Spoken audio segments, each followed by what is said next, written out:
Halo teman-teman semua, balik lagi bersama Story 3M dalam kelanjutan alur cerita manhwa yang berjudul Penyihir Jarak Dekat Terkuat.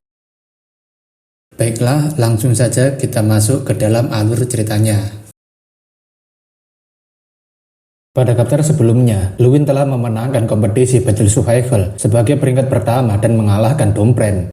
Kemenangan Luwin tentunya membuat semua orang yang mengikuti Grand Festival menjadi heboh sebab seorang penyihir generasi baru rupanya muncul lagi. Tyron sendiri tak menyangka jika perbuatan Luwin akan membuat kehebohan seperti ini. Meskipun ia memang berharap banyak pada Luwin, namun ini melebihi ekspektasinya. Tyron tak pernah menduga jika seorang penyihir dengan penyakit mana evocation dapat mengalahkan seorang Domprem yang selalu menyandang juara pertama dalam setiap kompetisi. Flame King rasa jika Tyron sangat bahagia berkat Luwin dan dirinya malah kehilangan rasa hormat sebagai seorang penyelenggara. Apalagi hal ini pasti akan membuat wajah orang itu malu saat berada di ruang perjamuan. Berbicara mengenai soal ruangan perjamuan, Tyron menanyakan apakah itu berarti acara Grand Festival akan segera mencapai puncaknya, dan Flame King membenarkan. Hanya tinggal sebentar lagi hingga selebrasi besarnya akan segera selesai, dan Flame King merasa cukup senang dengan kompetisi yang tidak membosankan seperti biasanya. Beberapa hari telah berlalu sejak kompetisi Battle Survival berakhir. Selama periode waktu itu, tim Luwin telah mengamankan peringkat keempat dalam pertarungan grup final dengan 5 kemenangan dan 2 kekalahan. Jika saja tim Luwin tidak berhasil mendapatkan kemenangan pertandingan terakhir sebelum final, maka mereka tidak akan bisa mencapai posisi yang sekarang. Bahkan peringkat akademi mereka bisa disebut sebagai sebuah keajaiban, sejak mereka disebut sebagai akademi terakhir. Meskipun dalam pertandingan kelompok mereka tidak berhasil mendapatkan peringkat 3 teratas, tetapi mereka masih memiliki satu kompetisi individu yang harus dimenangkan, yaitu triathlon. Triathlon adalah sejenis lari rintangan yang mengambil tempat di sekitar kota, dan mereka akan bertanding dalam 3 cabang, yaitu lintasan dan balapan, pertarungan, dan juga renang. Oleh karena itu, pertarungan di antara penyihir, peserta diperbolehkan mengendari seekor monster yang disummon, atau mungkin mereka juga bisa berpindah tempat melalui sihir ruangan atau teleportasi. Theta menanyakan bagaimana perasaan Luwin setelah semuanya sekarang berubah, dan Luwin menanyakan memangnya perasaan seperti apa yang dimaksud. Theta mengatakan jika semua orang sekarang sedang memanggil nama Luwin, dan ia penasaran bagaimana perasaan Luwin sekarang setelah menjadi bintang kompetisi tahun ini. Jika Theta menanyakan soal itu, Luwin rasa jika dirinya sebenarnya masih belum terbiasa dengan semua sorakan yang mereka berikan padanya. Dalam hati, Luwin sebenarnya berharap bisa menikmati momen yang begitu meriah seperti ini, namun Luwin sadar jika ia tidak bisa melakukan itu sekarang. Untuk sekarang ini, Luwin hanya ingin berfokus untuk mengalahkan Domprem sepenuhnya, karena tidak akan terlalu terlambat untuk merayakannya setelah dirinya menjadi seorang pemenang. Theta mengatakan jika ini adalah pertandingan individu, jadi jangan harap Luwin meminta bantuan dari dirinya ketika sedang mengalami bahaya, dan Luwin mengatakan jika ia tidak akan merepotkan Theta sama sekali. Seorang juri pertandingan kemudian memberikan instruksi agar para peserta mentaati peraturan yang ada, dan pertandingan akan dimulai ketika dirinya menembakkan pistolnya. Irene, Dalen Malkan, dan Cherky tentunya juga sudah bersiap untuk memulai pertandingannya karena dalam kompetisi kali ini tidak ada yang namanya bekerja sama seperti kompetisi sebelumnya.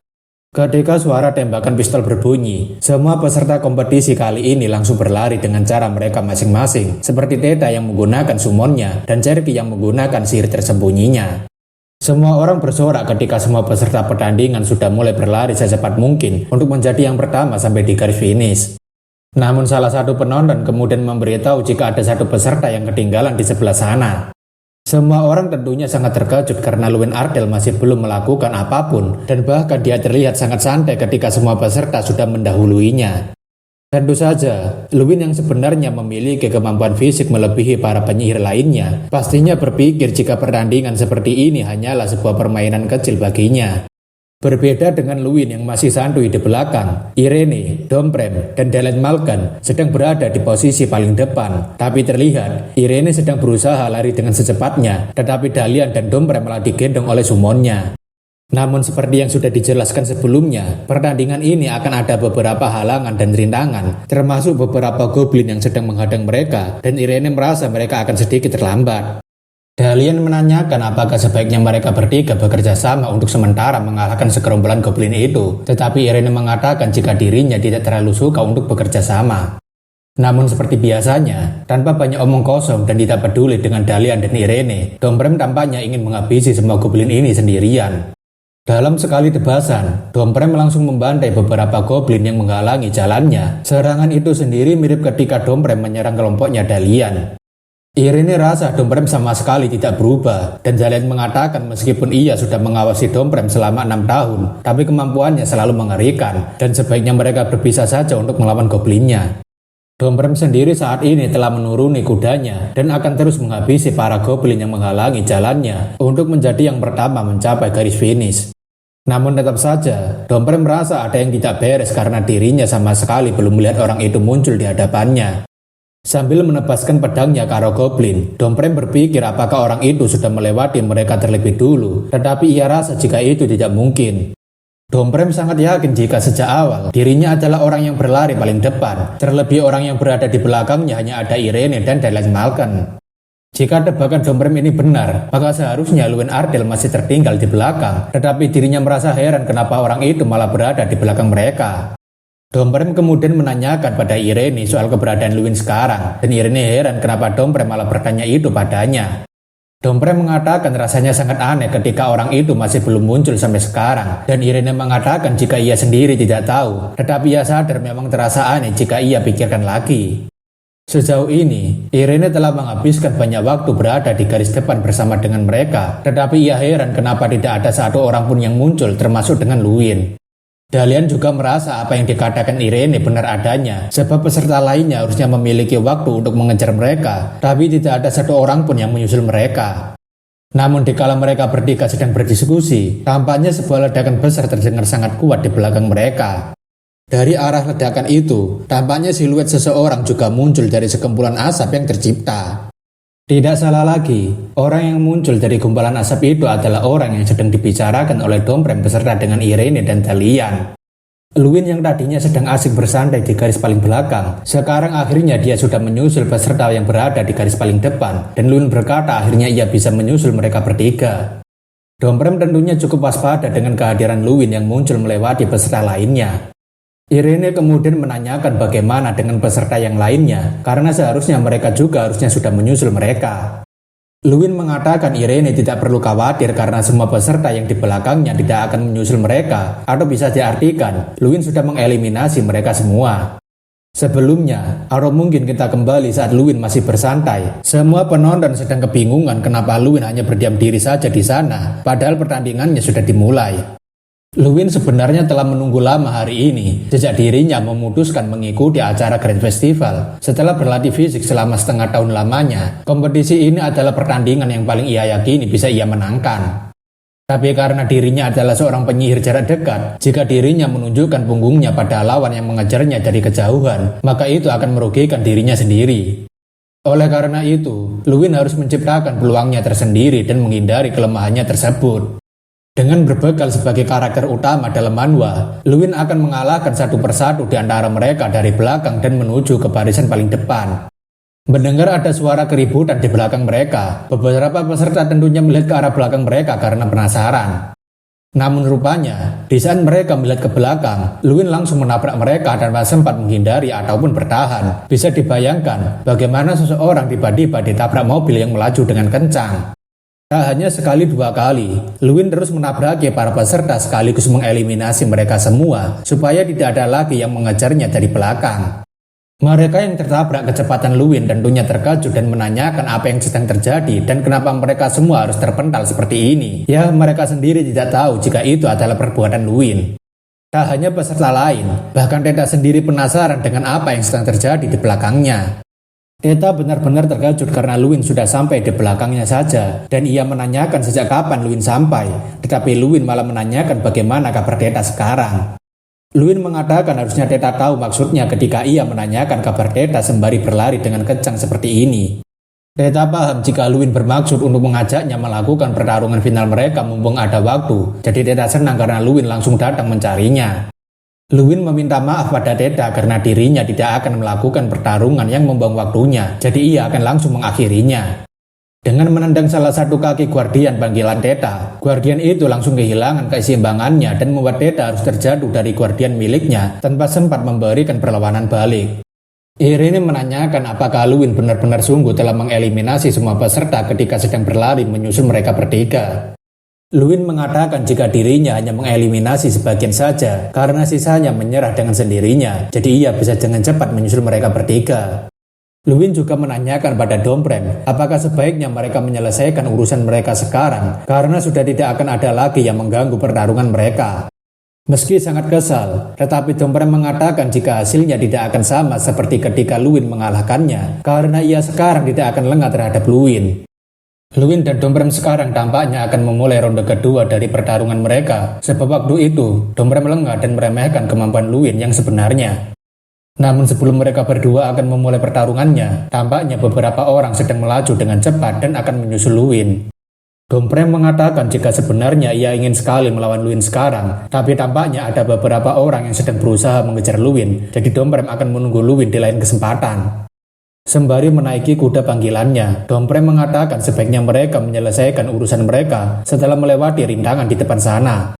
Pada akhirnya, kita tidak jadi diperlihatkan pertarungan Luwin dan Domprem untuk ronde keduanya karena Domprem mengusulkan untuk melewati rintangan yang berada di depan mereka terlebih dulu.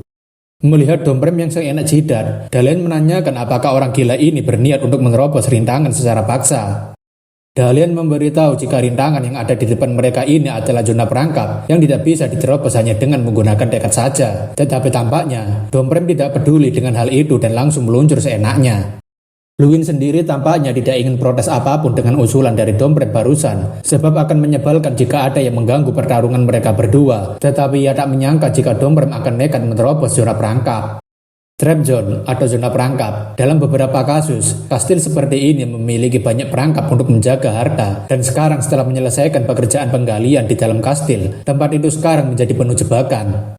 Perangkap-perangkap itu sendiri akan selalu menjadi halangan dalam salah satu kompetisi Grand Festival. Terlebih jebakan berbahaya itu seringkali bisa menyebabkan luka fatal jika peserta terburu-buru menyelesaikannya. Maka dari itu, metode paling aman dan direkomendasikan adalah trap removal atau penghapusan perangkap, dan itu adalah cara sempurna untuk menguji pengetahuan dan kemampuan manajemen krisis sang penyihir. Akan tetapi, untuk melakukan penghapusan perangkap, waktu yang dibutuhkan untuk melakukannya biasanya lebih lama dari apa yang diperkirakan. Strang menanyakan apakah Luwin sungguh yakin akan menghancurkan dinding kastilnya untuk melewati rintangannya, dan Luwin mengiyakan karena ini adalah cara paling mudah. Jika Luwin sudah tahu hal itu, Strang memberitahu jika menghancurkan tembok setebal ini tetap akan mustahil, dan Luwin mengatakan ia sudah tahu tetapi ia masih memiliki cara. Luwin mengatakan jika ini merupakan reruntuhan dari sebuah kastil yang ditinggalkan, dan Strang paham maksud Luwin jika dia berencana untuk menghancurkan bagian yang ditelantarkan. Luwin sendiri sedari tadi sudah mencari area yang ditinggalkan atau bisa menjadi titik lemah sebuah tembok kastil menggunakan player E miliknya, namun beberapa dari mereka masih kuat dan sangat kuat. Memang akan cukup sulit untuk menemukannya, tetapi Luwin yakin jika pasti akan ada satu tempat yang lemah. Untung saja, tak lama ketika Luwin mencarinya, salah satu area tembok kastil memiliki bagian yang tua dan sudah terkena korosi, jadi seharusnya bagian itu akan lebih mudah untuk dihancurkan. Luwin yang menemukan bagian yang tua dan terkena korosi itu, pada akhirnya mulai memukuli tembok tebal kastil seorang diri, namun bisa dilihat jika pukulan Luwin hanya memberikan bekas pukulan saja.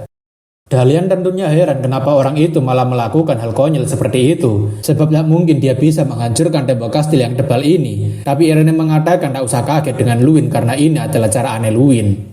Dalian tahu jika Irene memang berteman dekat dengan Luwin, tetapi meskipun Irene mempercayai kekuatannya, Dalian memberitahu jika menghancurkan tembok setebal ini terlalu berlebihan. Dalian mengatakan jika Luwin tidak bisa begitu saja menghancurkan temboknya hanya dengan menggunakan pukulannya, tetapi Irene yang terkejut menyuruh Dalian untuk melihatnya sendiri. Sebuah retakan terlihat dari dalam dinding kastil, yang tidak lain adalah retakan bekas pukulan dari Luwin. Biarpun terlihat cukup mustahil untuk dilakukan, tetapi Luwin pada akhirnya bisa menghancurkan tembok kastil yang tebal menggunakan pukulannya dan membuat jalan pintas melewati rintangan. Dalian yang terkejut tentunya berteriak apakah orang itu sungguh gila, bahkan rasanya tidak masuk akal meskipun ia melihatnya secara langsung, dan Irene mengatakan memang begitu Luwin yang ia kenal. Dalian yang tadinya terkejut dan tidak percaya dengan apa yang dilihatnya, sekarang dia tampaknya ingin mendekati Luwin sembari menanyakan apakah dirinya diperbolehkan untuk menggunakan jalan pintas buatannya. Luwin dengan wajah ramahnya tentunya mengatakan Dalian tidak perlu sopan santun seperti itu, karena dirinya pasti tidak akan mengizinkannya. Luwin kemudian bersiap menghancurkan salah satu bagian dinding kastil, dan Dalian tentunya mencoba untuk menghentikan tindakan Luwin. Sayang sekali, Luwin tidak ada niatan untuk menuruti keinginan Dalian Malkan dan menutup kembali jalan pintasnya. Lalu Dalian mengatakan, "Ayolah Luwin, kau ini sama sekali tidak family friendly." Strang mengatakan Luwin menggunakan otaknya dengan baik, sebab dia bisa menghancurkan tembok kastil yang tebal hanya dengan menggunakan 2400 forge. Dan Luwin mengatakan tentu saja, jadi sekarang ia tinggal menyusul Domprem di puncak. Dari arah balik tembok, Domprem sangat terkejut karena Luwin tiba-tiba muncul seperti hantu, padahal jelas-jelas hanya dirinya seorang yang menerobos zona netral, tapi Luwin malah sudah menyusulnya. Strang dengan tegas menyuruh Luwin untuk segera mempercepat pergerakannya dan melewati orang itu sekarang juga. Luwin berteriak pada Domprem jika dia terlihat sedang buru-buru, tetapi Domprem mengatakan ia tak akan membiarkan Luwin mengacaukan dirinya lagi seperti yang terakhir kalinya. Mendengar jawaban itu, Luwin tahu jika maksud Domprem adalah dia tidak akan membiarkan dirinya mengalahkannya dalam kompetisi kali ini seperti kesalahan dia sebelumnya. Namun ketika sedang berlari dengan kencang, kuda panggilan Domprem tampaknya secara tidak sengaja terkena jebakan, dan Luwin rasa jika inilah saatnya bagi Domprem untuk membantalkan spirit panggilannya.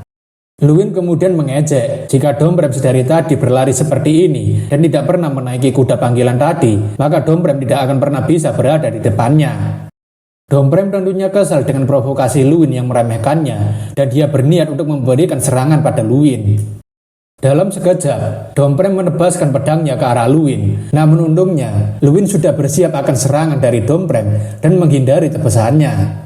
Karena ada kesempatan untuk menggapai baju Domprem, Luwin berencana untuk menyeret Domprem untuk ikut bersama dengannya. Sembari melompat ke dalam jurang sambil membawa Domprem, Luwin menanyakan apakah sebaiknya mereka berdua mencapai ronde terakhir bersama-sama. Tentu saja, Domprem sangat terkejut karena Luwin langsung menyeretnya masuk ke dalam jurang. Namun untungnya, di dalam jurang itu terdapat sungai yang mengalir. Setelah tercebur ke dalam sungai, Luwin langsung naik ke permukaan karena pertandingannya dengan Domprem masihlah belum berakhir. Luwin berpikir dirinya akan berada di posisi yang sulit jika Domprem menggunakan sihir untuk melewati tebingnya dengan mudah. Tapi rupanya, menyeretnya ke dalam sungai berhasil, jadi ia hanya tinggal terus berenang saja. Namun di saat Luwin berenang, aliran sungai sekarang mulai membeku dan mengarah ke arah Luwin yang sedang berenang. Bisa kita tebak siapa pelakunya yang sedang berada di sana. Luwin kemudian berteriak pada Domprem untuk segera menghentikan sihir esnya untuk membekukan sungainya. Tetapi Domprem nampaknya tidak peduli dengan omongan Luwin. Melihat Domprem yang tidak peduli, Luwin sekali lagi berteriak, "Hei bajingan, apa kau mau membekukan sungainya ketika ada seseorang yang sedang berenang di dalamnya?" Namun dilihat dari reaksinya, Domprem tampaknya memang berencana untuk mengunci pergerakan Luwin di dalam sungai menggunakan sihir esnya, dan terlihat jika Luwin benar-benar sudah terkunci. Sambil menaiki kuda panggilannya, Domprem menanyakan apakah sebaiknya dirinya khawatir pada sesuatu seperti ini di dalam kompetisi. Terlebih ini adalah celah yang dibuat Luwin sendiri, jadi ia hanya memanfaatkannya. Jika Luwin sudah paham dengan perkataannya barusan, Domprem mengatakan jika ia akan pergi terlebih dulu dan ia mengucapkan selamat tinggal. Domprem tentunya dengan senang pergi melewati sungai beku yang dibuat olehnya dan meninggalkan Luwin. Tetapi Luwin sendiri terus berteriak pada Domprem agar segera berhenti. Luwin tentunya panik karena lebih dari setengah bagian tubuhnya terkunci di dalam sungai es ini. Terlebih dirinya harus secepat mungkin untuk melelehkan sungai beku yang mengunci tubuhnya. Luwin dengan sekuat tenaga kemudian menggunakan tinju apinya untuk menghancurkan sungai es yang menutupi sebagian besar tubuhnya. Dan terlihat jika area sungai es di sekitar Luwin ikutan hancur. Domprem tentunya terkejut dengan suara ledakan yang berada di belakangnya, dan ia berpikir apakah Luwin benar-benar sudah melepaskan dirinya dari kurungannya itu. Benar saja, ketika Domprem melihat ke belakang, dia sangat terkejut karena Luwin rupanya sudah mulai menyusulnya, dan Domprem menanyakan apakah Luwin ini tidak tahu yang namanya menyerah. Padahal tinggal sedikit lagi sebelum dirinya bisa mencapai Stadion Altin terlebih dulu, tetapi Luwin malah dengan cepat menyusulnya seperti ini. Luwin tahu jika tujuan Domprem saat ini adalah pergi ke Stadion Altin, dan Luwin berpikir apakah dirinya hanya harus berlari dengan secepat mungkin sampai ke sana tanpa halangan apapun. Sudah diputuskan, Luwin akan mengakhiri pertarungannya melawan Domprem sekaligus menyingkirkan gangguannya. Luwin menanyakan apakah sebaiknya mereka mulai saja pertarungan ronde kedua mereka di sini saja, dan Domprem tentunya kesal karena harus diajak berduel ketika dirinya akan segera mencapai garis finish. Domprem benar-benar panik karena dalam kondisi saat ini, ia tidak akan diuntungkan untuk bertarung melawan Luwin. Meski begitu, Luwin tidak ada niatan untuk berhenti menyerang Domprem seperti yang dia lakukan pada Luwin di dalam sungai es. Para penonton yang sedang melihat pertarungan antara Luwin dan Domprem tentunya penasaran dengan siapa pemenangnya dan apa yang sedang terjadi di antara mereka berdua, sebab lokasi mereka berdua saat ini sedang ditutupi oleh debu pertarungan. Seorang bapak-bapak kemudian menunjukkan jika ada seseorang yang muncul dan masuk ke dalam Stadion Altain. Tapi rupanya, yang sedang berlari ke dalam Stadion Altain adalah spirit kuda panggilan Domprem saja, dan pemanggilnya tidak sedang berada di atas kudanya. Para penonton tentunya heran kenapa hanya ada kudanya saja yang masuk dan di mana pemanggilnya berada. Tetapi salah satu penonton menunjukkan jika tampilan layarnya mulai terlihat lagi. Semua orang benar-benar terkejut karena Luwin Ardell rupanya telah menumbangkan Domprem dan membuatnya meninggalkan kuda panggilannya. Luwin merasa agak sedikit bersalah karena berlebihan mendorong Domprem melewati perangkap dan ia menanyakan apakah keputusannya ini adalah yang terburuk. Namun setelah dipikir lagi, harusnya Domprem tidak mempermasalahkan hal ini sebab dia pernah mengatakan padanya harusnya mereka tidak perlu khawatir akan hal seperti ini ketika sedang bertanding. Domprem sendiri sudah tidak bisa berkata apapun sebab dirinya hampir saja kehabisan tenaga setelah menahan serangan dari Luwin. Luwin rasa jika dirinya harus segera pergi dan Luwin berpamitan pada Domprem karena ia harus gas terlebih dulu tanpa menunggunya. Alhasil, dengan selesainya perlombaan Grand Festival terakhir, juara dalam pertandingan tersebut akhirnya diumumkan. Dengan kemenangannya dalam juara ganda triathlon, Battle of Survival, dan pertandingan individual, Luwin akhirnya bisa mendapatkan posisi teratas dalam Grand Festival. Kemenangan Luwin tentunya disambut meriah oleh para penonton dan julukan sebagai pecundang langganan kini telah berubah menjadi penyihir generasi selanjutnya. Bagi Luwin yang telah menderita selama 6 tahun karena penyakit mana evocation, kata-kata dari mereka semua membuat penderitaannya mulai berkurang. Bagi Luwin yang telah terperangkap sendirian di dalam gua yang gelap gulita dan kesepian, perjalanannya ini adalah sebuah makna yang sangat berarti dalam hidupnya. Semua sorakan dan kepercayaan yang teman-temannya berikan padanya itu terasa seperti ucapan selamat karena telah berusaha dengan keras dan tidak pernah menyerah sampai sekarang. Luwin benar-benar merasa senang karena akhir dari kata pantang menyerahnya bisa membuatnya berada di posisi yang sekarang. Luwin tentunya berterima kasih atas sorakan dari semua teman-teman dan juga para penonton, tapi dalam hatinya, Luwin tidak ingin lagi kehilangan semua sorakan itu. Setelah upacara penerimaan penghargaan tersebut, malam harinya diadakan sebuah pesta perayaan untuk menghormati para peserta yang telah bertarung dalam pertandingan. Jason menanyakan apakah hanya yang dipilih saja yang bisa mendapatkan undangan, dan Hankus mengiyakan jika hanya keluarga terpandang saja yang bisa menerima undangan. Hankus juga memberitahu jika tujuan para bangsawan ini datang kemari adalah untuk menemui juara baru acara Grand Festival yaitu Luwin. Luwin yang hanya duduk sendirian di acara perjamuan tentunya merasa sangat bosan dan dirinya hanya ingin kembali ke akademi secepatnya. Namun tak lama, Irene datang sambil mengatakan bukankah ini sedikit aneh dan Luwin sepertinya cukup terkejut karena Irene rupanya malah datang sendiri padanya. Luwin menanyakan memangnya apa yang aneh dan Irene memberitahu apakah Luwin tidak sadar jika orang-orang tidak ada yang berani mendekati Luwin.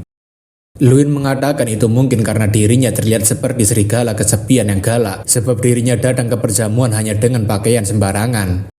Irene mengatakan itu mungkin salah satu alasannya, tapi apakah Luwin tidak memikirkan jika ada alasan lain, kenapa tidak ada bangsawan lain yang mencoba untuk mendekatinya? Luwin menanyakan apa maksudnya, dan Irene mengatakan tidak sedikit bangsawan yang datang kemari ingin menjalin hubungan yang baik dengan Tuan Luwin. Akan tetapi, tidak peduli seberapa besar kesepian yang terlihat padanya, apakah Luwin tidak menyadari alasan lain kenapa tidak ada seorang pun yang menghampirinya. Irene memberitahu jika ada rumor yang dibuat-buat jika seseorang sedang menandai Luwin sewaktu perjamuan nanti. Singkatnya, bisa dibilang ada seseorang yang kuat yang bisa membuat para bangsawan manapun di sini tidak ada yang berani untuk menghampiri dirinya.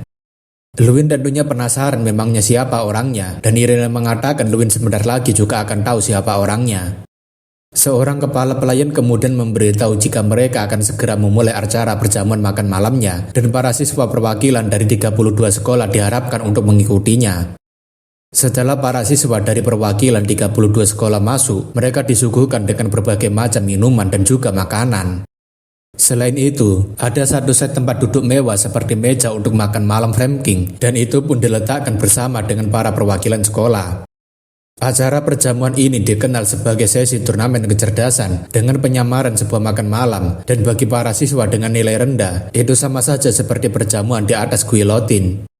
Di samping itu, Luwin sebenarnya agak penasaran dengan siapa yang akan makan malam bersebelahan dengan Flame King karena ada 2 kursi di sebelah sana.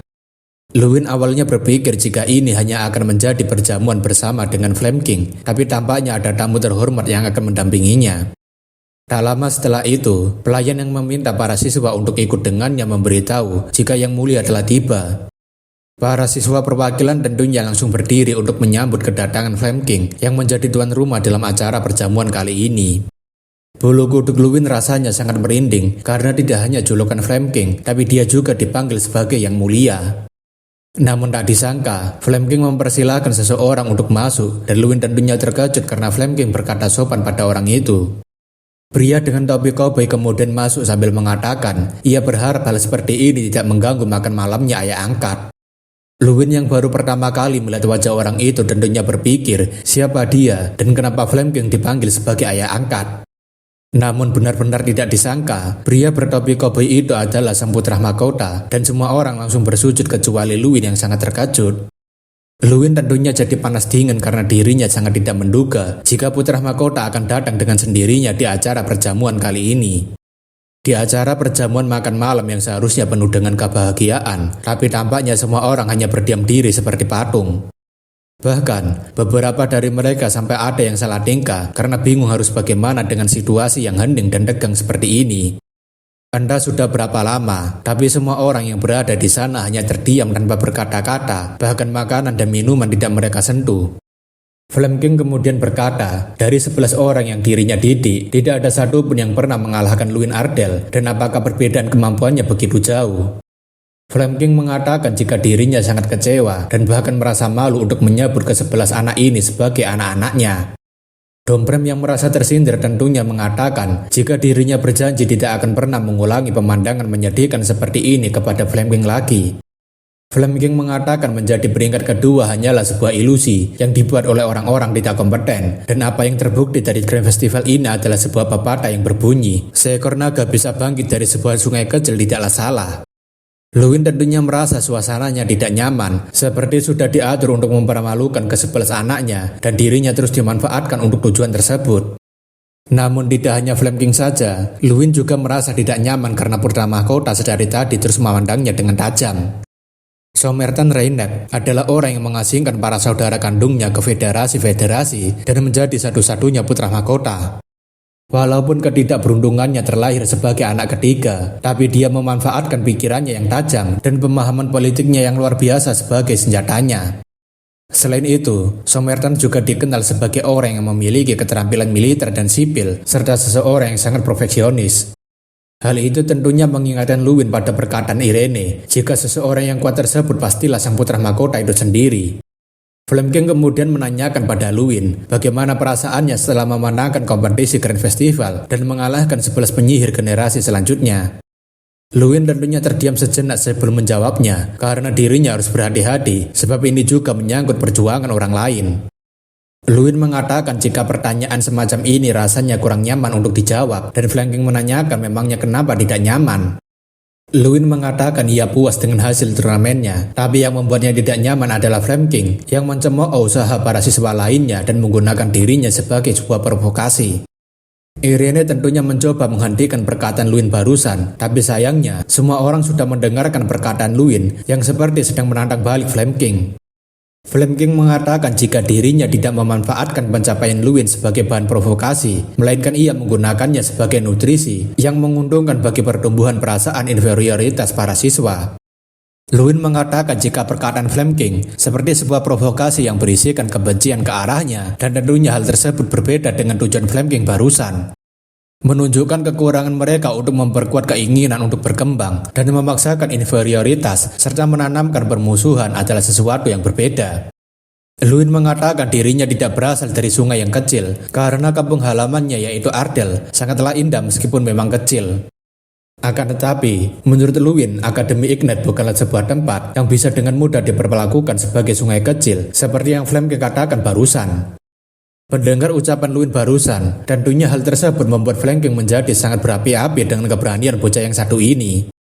Suasana antara Flamking dan juga Luin kini semakin mencekam karena keduanya benar-benar keras kepala dengan pendirian mereka masing-masing. Namun ketika suasana antara Luin dan juga Flamking semakin memanas, Somerton tiba-tiba tertawa ngakak karena biasa-bisanya seorang siswa akademi berani menantang Flamking. Somerton mengatakan bocah ini sungguh sesuatu karena berani beradu argumen dengan ayah angkat, dan Flamking mengatakan jika ia sudah memberitahu jika Luin ini adalah orang yang sangat menarik. Somerton menanyakan dari mana asalnya bocah ini karena dia sungguh lucu sekali, bahkan dirinya sampai mengeluarkan air mata dan tertawa sampai perutnya sakit. Flamking mengatakan ia mengira anak ini berasal dari sungai kecil, tapi rupanya dia berasal dari Ardell yang kecil dan indah, dan Somerton tentunya mengatakan ia jadi tertarik pergi ke sana. Irene tentunya lega karena suasana menegangkan kini kembali santai setelah Luin berbicara dengan begitu berani pada Flamking. Irene mengatakan agar Luin tidak melakukan hal serupa lagi yang mengejutkannya, dan Luin mengatakan mungkin tidak ada lagi. Flamking kemudian mengatakan ia sudah mendengar pendapat Luin soal kemenangan, tapi Tyrion mungkin pasti telah mendengarkan cerita ideal ini, tapi Flamking tidak yakin bisa mengubah pandangan Luin. Akan tetapi, Flamking rasa ini hanyalah sebuah rasa yang berbeda dan menyenangkan dari muridnya Tyrion, jadi dirinya penasaran dengan apa yang akan terjadi berikutnya. Flamking rasa acara perjamuan makan malam untuk perwakilan sekolah sampai di sini saja, dan mereka diperbolehkan untuk kembali. Namun sebelum Flamking membubarkan, Somerton mengatakan untuk menunggu sebentar karena dirinya masih ingin sedikit berbicara dengan bocah pemberani. Somerton kemudian menanyakan bagaimana jika Luin Ardell setelah ini minum teh bersama dengannya karena ia sangat penasaran dengannya. Somerton menegaskan jika dirinya tidak akan menerima kata penolakan apapun dari Luin karena Luin memang harus ikut minum teh bersama dengannya. Setelah perjamuan tersebut, Luin dibawa oleh Somerton ke sebuah ruangan pribadi di mana hanya ada Luin dan juga Somerton. Luin tentunya penasaran kenapa putra mahkota membawanya kemari untuk berbicara, atau mungkin sebenarnya putra mahkota ingin memberikannya ucapan selamat padanya. Tanpa basa-basi apapun, Somerton kemudian mengatakan agar Luin bekerja untuknya mulai dari sekarang, dan dirinya kali ini juga tidak menerima jawaban penolakan. Somerton memberikan waktu Luin 1 bulan untuk menyelesaikan urusannya, karena dirinya akan mengatur perpindahan Luin ke tempat pelatihan kavaleri, dan ia juga akan menyediakan akomodasinya. Somerton juga mengatakan untuk kewarganegaraan juga bisa dipertimbangkan karena sebagai pelayan terdekat putra mahkota tidak boleh berasal dari orang asing. Luin tentunya menanyakan kenapa, padahal kekaisaran sudah memiliki penyihir luar biasa yang tidak terhitung jumlahnya, termasuk dengan Domprem. Somerton dengan entengnya mengatakan jika orang itu pada akhirnya kalah ketika melawan Luin juga, jadi tidak ada yang perlu dibanggakan. Somerton menanyakan apakah Luin bermaksud agar dirinya merekrut saja para pecundang seperti itu, dan Luin tampaknya hanya terdiam mendengarkannya. Selain itu, Somerton juga mengingatkan ada satu hal yang harus Luin ingat jika dia mulai bekerja untuknya di masa depan nanti. Somerton memberitahu jika dirinya lebih suka mendengarkan jawaban ia daripada lebih banyak pertanyaan seperti ini. Luin dalam pikirannya tampaknya sudah menebak jika orang ini sudah gila dan akan melakukan apapun secara paksa agar memilikinya. Somerton memberitahu alasan kenapa dirinya sangat menginginkan Luin adalah karena ayah angkatnya merekomendasikan Luin untuk bekerja dengannya. Selama beberapa tahun belakangan ini, dirinya telah meminta pada ayah angkat untuk memberitahukan penyihir yang paling hebat, tapi dia sama sekali belum merekomendasikan siapapun. Terlebih lagi, Somerton sangat menyukai keberanian Luin yang keluar dengan menggunakan pakaian santai seperti itu di hadapan para pemimpin yang haus akan kekuasaan. Bahkan, dirinya sangat terkejut dengan keberanian Luin yang mampu mengeluarkan opininya yang bertentangan dengan ayah angkat, meskipun itu membuat suasananya jadi kacau. Somerton mengatakan harusnya Luin bersyukur karena terkadang seseorang harus hadir untuk bisa mencairkan suasana, dan untungnya dirinya menghentikannya waktu itu. Luin menanyakan apakah tugasnya hanya memberikan saran, dan Somerton mengatakan ia tidak suka banyak pertanyaan, tapi ia akan memberitahu jika tugas Luin untuk melindungi dirinya dari kakak-kakaknya yang tidak suka adiknya menjadi putra mahkota. Luin tampaknya sangat berpikir keras tentang apa yang seharusnya dia lakukan di posisinya yang sekarang. Somerton kemudian menanyakan apakah Luin membencinya, dan Luin mengatakan itu benar, karena ia sama sekali tidak suka dengan cara kerja putra mahkota. Somerton mengatakan ia sengaja membahas hal seperti ini dari awal karena ia pikir Luin pasti akan berpikir seperti itu dan pasti Luin akan menolaknya sekaligus. Luwin berpikir jika kesempatan untuk menjadi pelayan terdekat dari pangeran terkuat di kekaisaran mungkin adalah sebuah peluang sekali seumur hidup. Lagi pula, sebagian besar penyihir pada akhirnya memiliki kekuasaan di tangan mereka. Bahkan penyihir Tower mendedikasikan seluruh hidupnya untuk riset. Jadi jika dirinya kehilangan kesempatan ini, mungkin dirinya akan menyesal untuk waktu yang lama. Akan tetapi, Luwin sudah memutuskan untuk tidak pernah berminat menjadi penyihir milik seseorang, dan Luwin mengatakan jika dirinya masih memiliki banyak hal yang ingin dirinya lakukan. Somerton mengatakan perasaan dia sudah bersikap rasional, tapi secara mengejutkan, Luwin rupanya orang yang romantis juga. Somerton menanyakan apakah Luwin tak akan menyesal, karena itu adalah sebuah kesempatan langka seumur hidupnya, dan Luwin mengatakan mungkin dirinya akan menyesalinya. Somerton rasa pembicaraan hari ini sudah cukup, tapi ia ingin agar Luwin menganggap pembicaraan hari ini tidak akan pernah terjadi, dan Luwin langsung berpamitan untuk pergi.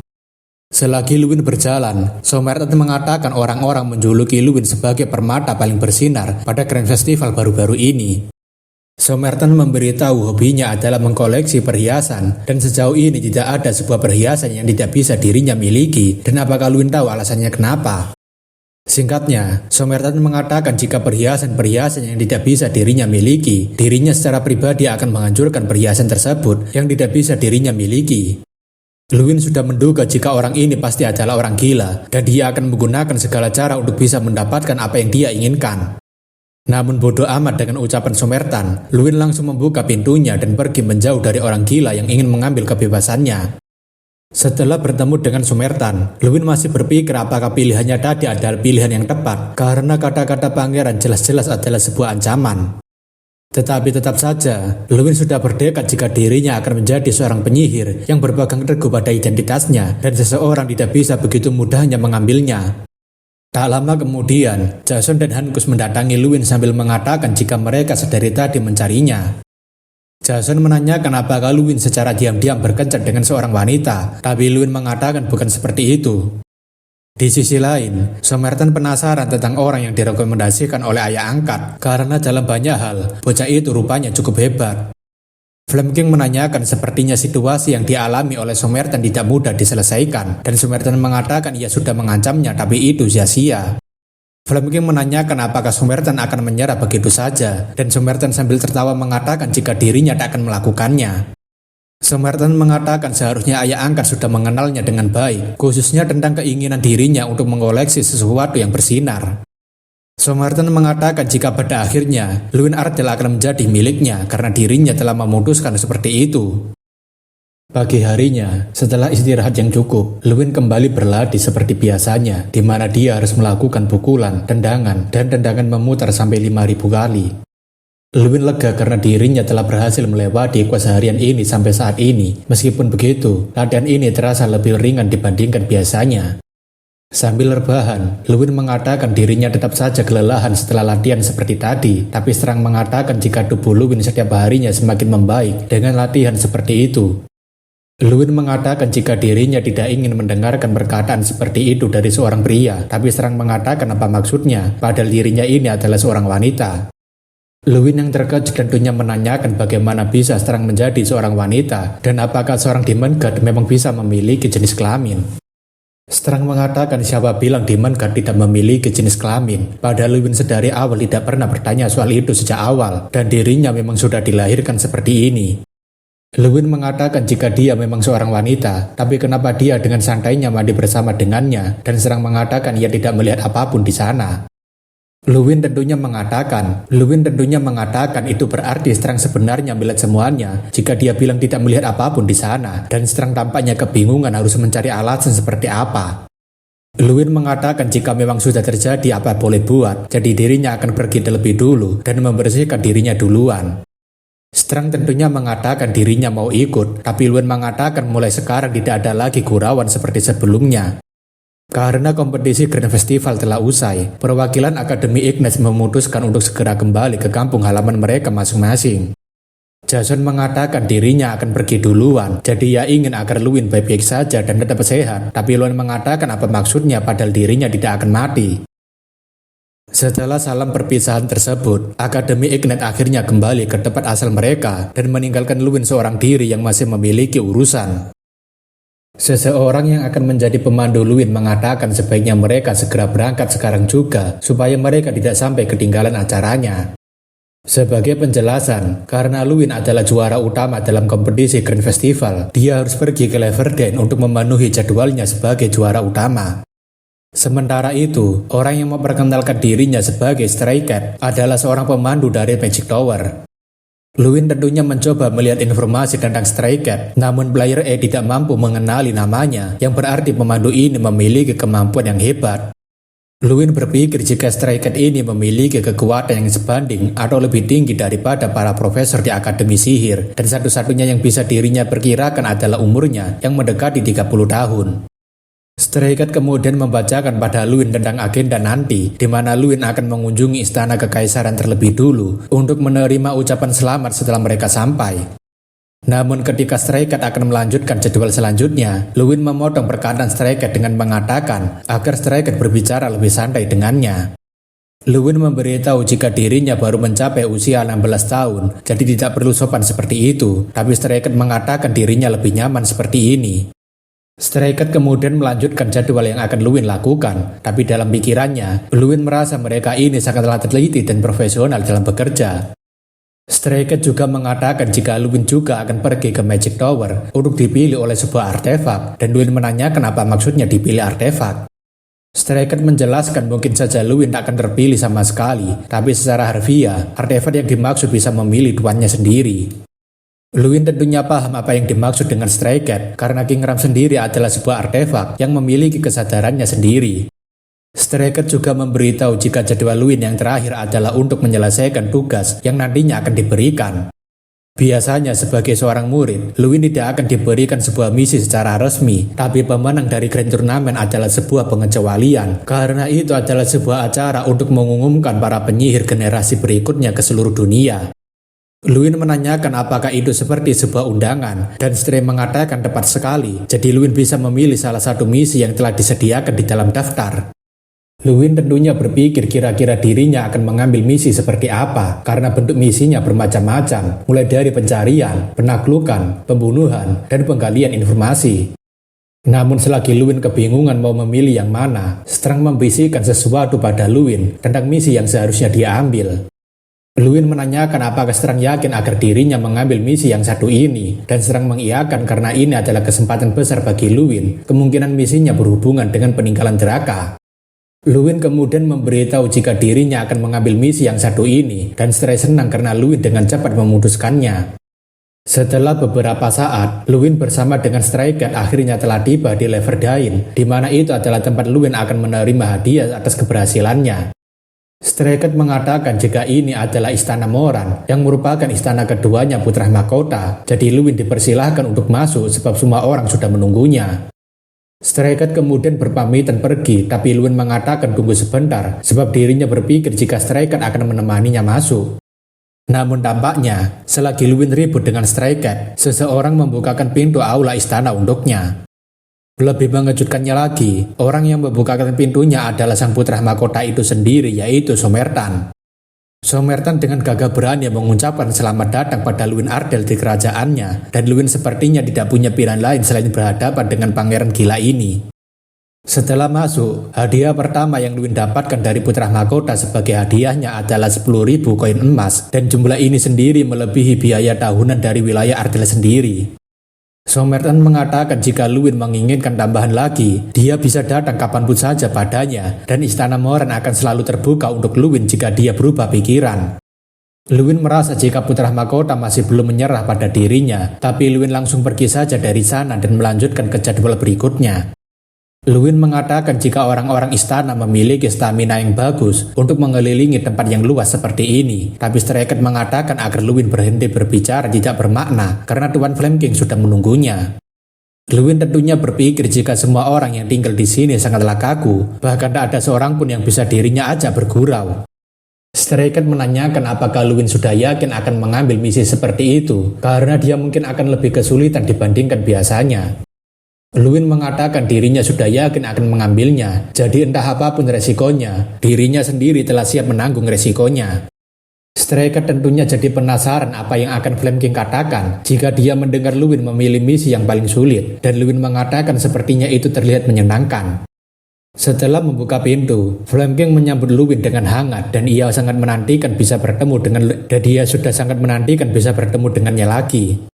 Flame King ingin agar Luwin duduk santai terlebih dulu, sebab mereka akan berbicara beberapa hal menarik yang baru saja dia terima. Flame King menanyakan kenapa Luwin memilih misi pengintaian yang paling sulit untuk dilakukan, padahal misi teraman adalah melakukan penaklukan. Flame King memberitahu jika Luwin bisa dikawal oleh pasukan kerajaan untuk mengeliminasi beberapa bandit yang berada di dekat Ceciliano, bahkan dia juga bisa mendapatkan sambutan layaknya seorang pahlawan di sana. Flame King menanyakan apa alasan Luwin memilih untuk pergi melakukan pengintaian di tempat seperti itu, padahal di sana hanyalah sebuah gurun yang tandus, tapi dalam pikirannya, Luwin punya alasan tersendiri. Sebelumnya, sewaktu di dalam kereta, Strang menyuruh agar Luwin segera mengambil misi yang berada di Sky Mountain, tapi Luwin menanyakan memangnya lokasi itu ada di mana. Strang mengatakan jika tempat itu adalah kampung halamannya King Ram, jadi akan lebih baik mereka melakukan sebuah misi sembari mengumpulkan kekuatan.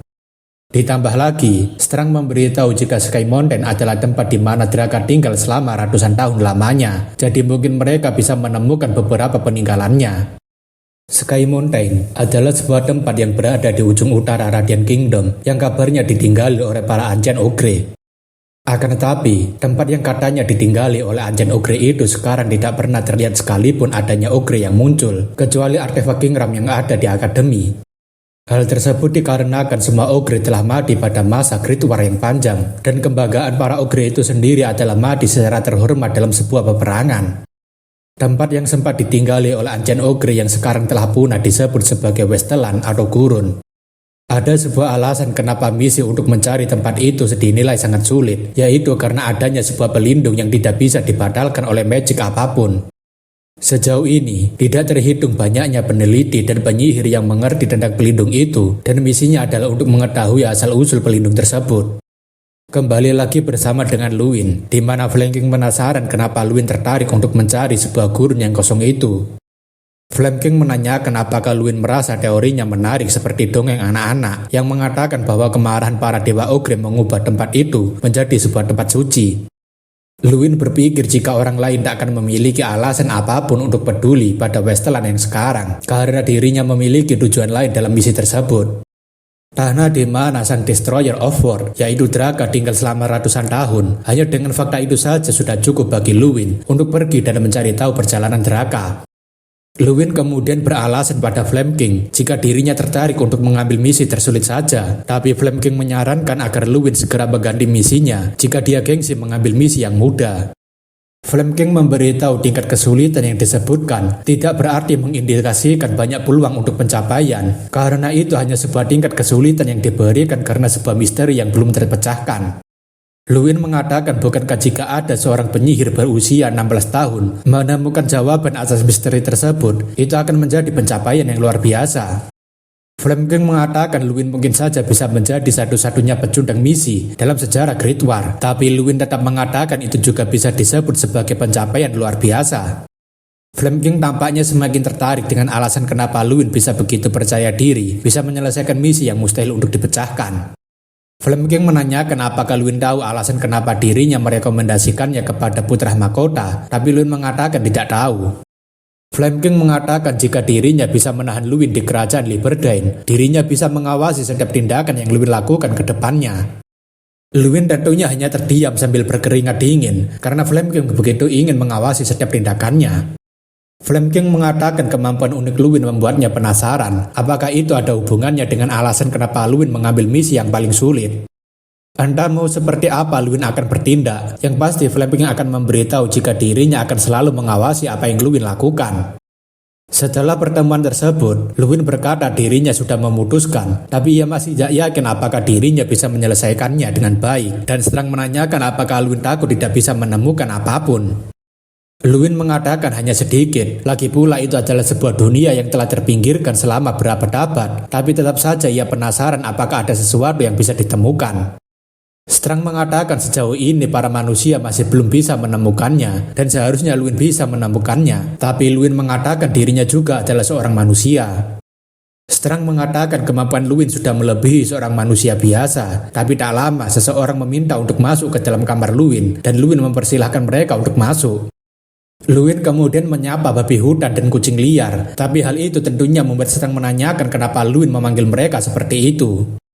Luwin mengatakan jika itu adalah julukan yang dipilih oleh raja dan para penyihir matop semuanya diberikan julukan seperti itu, tapi Strang merasa jika Tower Magic malah membuat kebun binatang. Babi hutan menanyakan apakah mereka sekarang bisa langsung pergi, dan Luwin menanyakan memangnya pergi kemana. Babi hutan mengatakan jika mereka akan menuju ke ruangan artefak untuk hadiah finalnya, karena ini adalah jadwal terakhir dalam agendanya. Stray Cat mengatakan ruangan artefak digolongkan menjadi 4 bagian, yaitu golongan A, golongan B, dan golongan C yang merupakan golongan umum, sedangkan golongan X adalah golongan yang paling langka. Stray memberitahu jika Luwin akan menjelajahi hingga golongan A yang merupakan golongan paling tinggi saat ini, tapi Luwin menanyakan bukankah masih ada golongan X. Stray Cat memberitahu area tersebut tidak sembarangan terbuka untuk seseorang, kecuali sesuatu yang spesial terjadi, bahkan untuk kaisar sekalipun. Mendengar jika itu hanyalah sesuatu yang spesial, bahkan kaisar sendiri tidak bisa membukanya, Luwin tentunya jadi semakin penasaran dengan hal tersebut. Setelah mengikuti panduan yang diberikan oleh Stray Cat, Luwin menjelajahi ruangan artefak yang dimulai dari golongan C terlebih dulu. Luwin menanyakan apakah ini pedang kegelapan, dan babi hutan mengiyakan, dan itu diambil ketika perang melawan demon dan masih memiliki fungsi dengan baik. Luwin merasa pedang ini sebagus pedangnya milik Dompreng, dan sesuai dengan namanya, ruangan artefak matop, bahkan golongan C saja jauh lebih bagus dibandingkan milik sebagian besar bangsawan. Luwin juga melihat adanya sebuah buku tentang transformasi spesialisasi, dan babi hutan mengatakan buku ini sudah berumur ratusan tahun. Luwin menanyakan apakah Stray Cat juga bebas membaca buku seperti ini saat berada di Tower Magic, dan Stray Cat mengiyakan karena Tower Master secara berkala memberikan izin bagi mereka untuk membacanya. Sekarang kita berpindah ke golongan B, di mana tempat itu adalah sebuah timbunan harta ilmu, mulai dari buku mantra yang terlupakan, hingga dokumen sejarah langka, dan manuskrip legendaris. Luwin mengabaikan daya tarik yang berada di golongan B dan menuju ke golongan A, namun sepertinya tidak ada satupun artefak golongan A yang merespon dirinya. Luwin menanyakan apakah pernah ada kasus di mana seseorang tidak terpilih oleh artefak sebelumnya, dan babi hutan mengatakan ada beberapa tapi sangat sedikit. Menurut babi hutan, seorang penyihir yang mampu memasuki golongan A bahkan diakui oleh 1 atau 2 artefak, berarti dia memiliki kemampuan yang cukup hebat. Luwin tentunya merasa ini cukup menyedihkan karena di antara semua artefak yang berada di 3 ruangan, tidak ada satupun artefak yang memilihnya. Strang mengatakan Luwin tidak perlu merasa kecewa karena semua artefak ini memang sampah, tapi Luwin menanyakan apa maksudnya. Strang memang tahu jika dari sudut pandang manusia, semua artefak ini sangatlah berharga, meskipun memang artefak ini adalah item langka sesungguhnya. Akan tetapi, semua itu tidak ada apa-apanya dibandingkan artefak yang berada di golongan X, yang bahkan tidak sembarangan orang bisa memasukinya. Strang mengatakan jika sepertinya ada sesuatu yang dibuat oleh seekor naga, dan itu memiliki bau kuku naga yang belum pernah dicuci, tapi Luwin mengatakan jika ini bukanlah waktu untuk bercanda. Luwin mengatakan bahkan jika ada item seberharga itu, mereka tidak bisa masuk ke sana, jadi sebaiknya mereka fokus pada artefak yang tersisa saat ini. Namun selagi Luwin mencari artefak lainnya, sebuah cahaya berwarna hijau langsung bersinar dan membuat Stray Cat dan babi hutan sangat terkejut. Benar saja, ruangan golongan X yang tidak pernah bisa dimasuki oleh siapapun atau sembarangan orang, tiba-tiba merespon Luwin dan mulai membukakan pintunya. Babi hutan mengatakan apakah ini benar-benar sungguh terjadi, karena sudah 56 tahun lamanya pintu ini tertutup, tapi sekarang dia malah sudah terbuka dengan sendirinya. Setelah kejadian tersebut, Flame King menanyakan apakah Luwin benar-benar beresonansi dengan Van of Kunkan. Stray Cat membenarkan hal tersebut sebab dirinya dan babi hutan sendiri yang melihat bagaimana Luwin bisa membuka golongan X dan mengambil artefak tersebut. Mendengarkan cerita tersebut, Flame King tentunya berpikir apakah ini adalah peluang bagi Luwin untuk naik ke puncaknya. Sebagai informasi, ada 3 artefak spesial yang disimpan di golongan X, yaitu Staff of Algol, kemudian ada Scales of Mercy, dan Fang of Kunkan. Terlebih item-item ini memiliki satu trait yang sama, di mana mereka bisa membuat pemiliknya berdiri di puncak. Staff of Algol digunakan oleh penyihir manusia pertama yaitu Algol, sebuah artefak yang melipat gandakan kekuatan penghancur dari magic tanpa batas dan merupakan simbol dari Raja Penyihir. 56 tahun yang lalu, Aaron atau Flame King telah terpilih oleh Staff of Algol sebagai tuannya, dan siapapun yang dipilih tongkat tersebut sebelumnya telah mencapai kesuksesan puncak dari tower. Kemudian ada armor yang tidak dapat ditembus oleh serangan apapun dan sihir apapun, yaitu Scales of Morso. Armor ini memilih pemiliknya sekali dalam 100 tahun, dan mereka yang terpilih menjadi kesatria legenda. Namun, Fang of Kunkan, sebuah artefak paling misterius yang berasal dari kepala suku pertama para ogre, selama ratusan tahun tidak pernah memilih pemiliknya. Jika Fang of Kunkan memilih Luwin Ardell sebagai tuannya, Flame King merasa mungkin takdir Luwin memang untuk mencapai puncaknya. Flame King menanyakan apakah Luwin dengan mudahnya mengangkat Fang of Kunkan, dan Stray Cat mengiyakan jika Luwin dengan mudah mengangkatnya. Flame King tahu jika Fang of Kunkan adalah sebuah item yang bahkan sangat sulit diangkat oleh beberapa jenderal secara bersamaan untuk disimpan ke dalam tower. Flame King yakin jika itu bukan sebuah item yang bisa diangkat oleh sembarangan orang, dan seharusnya orang itu memiliki kekuatan yang setara dengan satu ogre. Namun setelah dipikirkan lagi, Flame King merasa jika semua ini mulai berhubungan antara Luwin yang memiliki kekuatan seperti ogre mengambil misi spesial untuk mencari Sky Mountain dan beresonansi dengan Fang of Kunkan. Flame King ingin agar Stray Cat segera memanggil para Sorcerer of Scream karena ia akan memberikan tugas kepada mereka. Setelah bertemu dengan Flame King, Luwin memutuskan untuk bergerak ke arah barat menuju ke kota Hanulsan. Sebelum Luwin pergi, Stray Cat memberikan biaya akomodasi, kartu identitas, dan tiket mana train untuk perjalanannya, dan Luwin berterima kasih atas bantuannya. Stray Cat juga memberitahu jika waktu yang diberikan untuk menjalankan misi adalah 1 bulan, jadi ia berharap agar Luwin tidak melewati tenggat waktu tersebut. Luwin menanyakan apakah Stray Cat masih ingin mengatakan sesuatu padanya sebelum dirinya pergi, karena sepertinya dia masih memiliki beberapa pertanyaan. Stray Cat mengatakan bisa dikatakan benar dan bisa dikatakan tidak, tapi Luwin tentunya tidak paham dengan maksudnya barusan. Stray Cat menjelaskan sebagai seorang penyihir yang dimiliki oleh Tower Magic, dirinya tidak diizinkan untuk mengekspresikan pendapat pribadinya. Namun jika sebagai seorang senior, Stray Cat bisa memberikan beberapa hal yang mungkin bisa membantu Luwin, dan itu buat Luwin terkejut. Stray Cat memberitahu jika Magic Tower sangatlah baik terhadap penyihir yang berada di bawah kendalinya, namun mereka sangat dingin ketika berurusan dengan mereka yang bukan bagian dari tower. Stray Cat yakin jika Luwin sudah sangat mengetahui sisi mana yang saat ini dia berdiri, jadi dirinya berharap agar Luwin berhati-hati dan meragukan semua hal. Luwin tampaknya paham dengan apa yang dimaksud oleh Stray Cat karena dirinya memutuskan untuk mengambil jalan sendiri dan tidak terikat dengan siapapun. Kastil tua Terisan adalah kota terdekat dari Hanulsan dan dibangun untuk melindungi benua dari invasi para monster dan juga dikenal sebagai kota perisai benua. Oleh karena itu, Terisan selalu memiliki dinding yang tinggi, kekuatan militer yang kuat, dan pasukan pertahanan mental yang kuat jika dibandingkan dengan ibu kota. Namun sepertinya, Luwin merasa apa yang dituliskan di dalam buku sangatlah berkebalikan dengan apa yang saat ini dirinya lihat dengan mata kepalanya sendiri. Luwin mengatakan jika kota ini gersang habis seperti gurun pasir, dan Strang mengatakan itulah sebabnya kota ini disebut sebagai kota tua. Menurut Strang, kota ini sudah tidak memiliki tujuannya lagi, karena sekarang ancaman dari para ogre sudah tidak ada lagi. Strang juga menunjukkan para penjaganya saja sudah mabuk-mabukan di siang bolong, dan julukan kota perisai benua yang tidak kenal takut sekarang sudah tidak ada lagi. Tak lama ketika Luwin sedang mengamati lingkungan sekitar, seorang pria dengan tubuh besar mendatangi Luwin sambil menyuruh agar Luwin segera menyerahkan semua harta benda miliknya. Namun tentu saja, pria bertubuh besar tidak akan bisa menandingi kekuatan Luwin, dan pria bertubuh besar itu langsung dijungkir balikan oleh Luwin lalu ditinggal pergi. Tampaknya juga, kota itu benar-benar sudah kehilangan fungsi utamanya, karena seorang penjaga kandang kuda malah tertidur di siang bolong dan membuat Luwin harus membangunkannya sendiri. Luwin kemudian membangunkan penjaga kuda tersebut, dan itu buat penjaga kuda terkejut karena dibangunkan tiba-tiba. Penjaga kuda itu tentunya meminta maaf karena tertidur dengan sangat lelap dan tidak mengenali adanya Tuan Penyihir, tapi Luwin tidak masalah karena dirinya hanya sedang mencari seekor kuda. Penjaga kandang kuda tentunya mengatakan sebenarnya mereka saat ini tidak memiliki satupun kuda yang tersisa, jadi semuanya sudah kosong.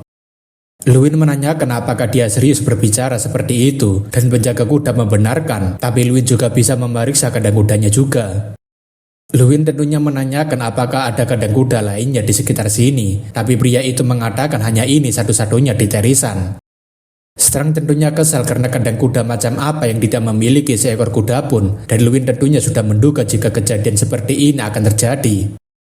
Pria itu menjelaskan tadinya ia memiliki 3 kuda di kandang, tapi mereka semua sedang disewakan sejak tadi pagi, dan sudah sejak lama tidak ada pelanggan, tapi tidak disangka hari ini malah mereka kekurangan. Pria itu mengatakan jika Tuan Penyihir bersedia menunggu, dirinya akan mencarikan kuda lainnya, tapi Luwin mengatakan tunggu sebentar. Luwin menanyakan mereka sudah lama tidak ada yang menyewa kuda, tapi hari ini tiba-tiba ada yang meminjam semua kuda dan penjaga kuda itu membenarkan. Luwin tentunya penasaran apakah ini cuma kebetulan, padahal di Terisan, di mana orang-orang jarang datang dan pergi, tapi seseorang malah menyewa semua kudanya. Tampaknya, semua ini ada hubungannya dengan apa yang dikatakan oleh Stray Cat waktu itu, di mana Luwin harus meragukan semuanya, sebab tidak ada yang namanya sebuah kebetulan. Luwin menanyakan apakah Strang juga menyadarinya, dan Strang mengatakan tentu saja sejak dari awal dirinya sudah menyadarinya, bahkan sejak dari stasiun. Luwin dan Strang tentunya tahu jika ada seseorang yang sedang membuntulinya sejak mereka berangkat menjalankan misi, dan sepertinya itu mungkin kiriman dari Flame King atau Comertan. Setelah Luwin sadar sedang dibuntuti, dia segera mengambil tindakan dan mengatakan pada staf penginapan untuk memberitahunya jika ada seseorang yang bertanya tentangnya. Luwin sangat yakin jika para penguntit itu pasti melihatnya meninggalkan penginapan, dan mereka pasti akan pergi ke sana untuk bertanya pada para staf penginapan. Luwin sudah memutuskan untuk menjadi umpan dan berkeliling di sekitar Terisan. Terlebih lagi, Luwin menyadari jika mereka itu pasti adalah kiriman dari Kekaisaran Reynard.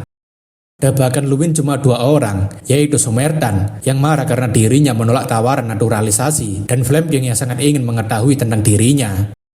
Belum lagi, kedua orang itu tidak pernah menerima jawabannya dengan tangan terbuka, jadi dirinya harus menangani penguntit itu sebelum menuju ke puncak gunung.